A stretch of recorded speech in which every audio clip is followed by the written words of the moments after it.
Hi, welcome back to the EPA Partnership Program, and today we dive into two traits, beliefs and the subtrait resistance to change towards the end of this lesson. Let's dive right in. So a belief is a deeply held idea that is not easily swayed by criticisms, by objections, by confrontation or provocation. It can relate to anything belonging to the subject, the topic of our discussion, or to the external reality that our client lives in, and it operates in the mind of our client as a stable principle to which the person refers very often unconsciously and unaware. This trait indicates how certain a person is of their beliefs. Therefore, it indicates consistency in maintaining one's position in a certain discussion. It also shows how much the person is anchored to their ideas, to their habits, to their procedures, and how willing they are to change them if necessary, or if maybe these ideas are not bringing about the results that are desired. So it shows us how a procedural the person is, whether they have a schematic and logical way of thinking, or whether they're more creative and emotional, how much they apply the empirical formula. I try it. If it works, I keep it, without becoming too attached to what they know, or whether they're more like, well, the book and the statistics and the data supports this, so it must be true. There are really two different paradigms in which beliefs are created. Therefore, a high value of this trait will indicate a certain procedural rigidity. Consistency may become resistance, and the person uses data and knowledge and theories to hold back rather than to experiment and to jump into action. So the key question that we as coaches and consultants and guides must ask when the belief trait is really high is, are you achieving optimal results thanks to these beliefs? I'll offer you a little system that I use when I have to deal with this high trait. I guide the client through a very objective analysis of the results, the actual results compared to the ideal and desired results. And that's the first step. Then we will look at what are the actions that you are taking to bring about these current results, the behaviors, so the things that the person does, and what are the ideas or beliefs or values that are driving these actions. So the little system moves backwards. You look at these actual results that are not the desired ones, obviously, otherwise we wouldn't be there to help them. So the actual results are not the desired results. What actions are they taking? Behaviors, concrete, specific actions, daily actions, and what are the beliefs behind them? And we start linking ideas, beliefs to actual results. And this little system, which is very simple, helps them see right in front of them how what they believe to be true doesn't really translate into desired results. So the next thing that we want to do is prompt them to ask themselves, is this idea, belief, value still 100% true for you?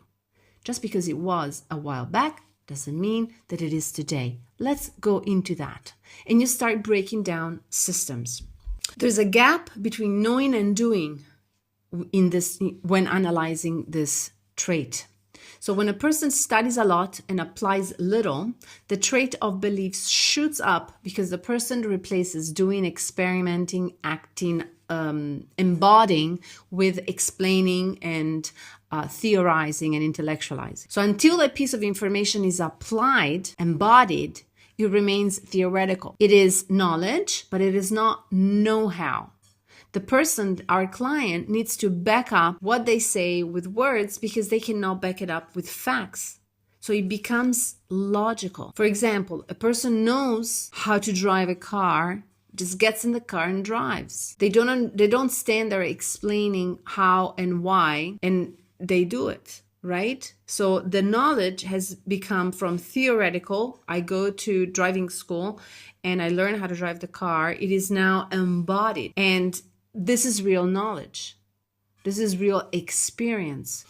The less a person has put themselves out there in life, the more they will tend to be theoretical and use a logical approach based on what has worked in the past. So the brain always looks for shortcuts, always searches for the easiest and safest way. It has worked for me then, it will work for me now. It was good then, it will be good now. And that's why my system, results, actions, and ideas helps people see that some old ideas keep you trapped in actions that don't work and don't bring about your desired results.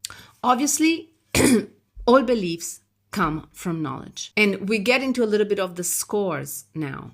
High beliefs, above 50, the person has replaced themselves, their essence, with theoretical data from the past or from the present that they use to evaluate their actions and those of others. So it's more what they think to be right than what they have experimented to be right. With low beliefs, below -10, the person feels their uncertainty with the beliefs of others and is highly insecure and inconsistent with their ideas. So you can see there's a common ground between really high beliefs above 50 and low beliefs below -10. They both indicate a lack of confidence. So in the first case, the person compensates with the information that they have, intellectual information. While in the second case, they compensate with the information from other people whom they elevate or they perceive to be their gurus and guides and authoritative figures. So insecurity that feeds both usually stems from the fear of failure. So with high beliefs, the person holds back from doing what they consider risky. It might not work. We might fail. And there's a bunch of emotional reactions attached to that. And they hide behind data and hypotheses and theories and past experience. The person with low belief shifts their responsibility, delegates their responsibility to the guide, guru, or authoritative figure of the moment.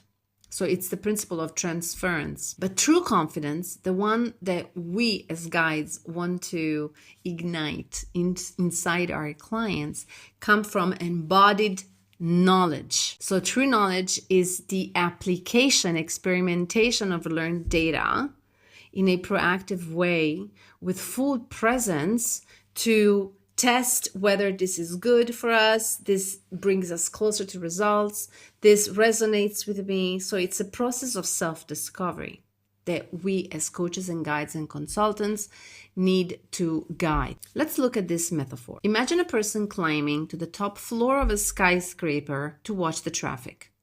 They will have an amazing overview. They'll see everything, but they're not experiencing what is driving in traffic. They are observing it, but they think that they know what it is like because they have observed it from up above. If, on the other hand, the person is in the middle of traffic, they will be stuck in a experimental experience of traffic, like braking and accelerating and the red light and the honking and the stress and the impatience and the agitation. That's all part of the experience of traffic, but not without an overview. The other experience is I see everything, but I don't know what it's like to be in traffic. So I formulate ideas about traffic without being in it. If, on the other hand, I am stuck in traffic and I am experimenting traffic, I react. I become reactive, and I don't really have a strategy. I kind of go where I can, and I try maybe to change lanes because that might be the most immediate solution, but I don't have a strategy. I don't have overview. So I am reactive, and that's low trait. The low trait is I go where other people or where the system around me makes me go, but I don't have an inner compass that pulls me through. In this lesson too, I want to give you a little bit of a glimpse about interacting traits. This will be obviously deepened in the interpreting lessons, okay, and Q&As that we will do. But right now, there are a few relationships that we can just observe together. So a really low belief trait, let's say -30 or below, tends to amplify other low traits in the test and can make high traits compulsive. So, for example, let's look at this synergy. Determination is +70. That means that a person has a lot of grit, a lot of willpower, very assertive, very ready to go and get what they want. They have an understanding at -30 and an extroversion of +60. They will tend to react instinctively, clashing with other people in case of disagreement. Because our agreement and agreeability comes from the understanding trait. Okay, so here we've got a lot of grit, a lot of willpower, a lot of capacity to ask and get what you want. We also have an extroversion that's really high, so we speak freely and easily with everybody, but we do not have a very strong listening or comprehension abilities of other people. And with a below -30 belief trait, what happens is that we are, remember the traffic metaphor, we're in the middle of traffic reacting to everything, and we will react based on our strongest traits. The strongest traits will dominate everything else, okay? When we have, this is a syndrome, well, we call them syndromes in the EPA world. When you have organizational vision at below 20 and beliefs lower than -20, sometimes also -10 or lower, you have the creative scatterbrain syndrome. This person is easily entertained and stimulated by new things that they perceive as opportunities, and they dive into them, forgetting their vision, their project, their strategy, goals that need to be reached, and action cycles that need to be closed. So we call it the creative scatterbrain syndrome. In general, with a belief trait value of 0 or below, the person tends to be a little bit reactive. It tends to cause a reactivity through their most dominant traits. But we will dive into all of these synergies much, much better in the module dedicated to the interpretation.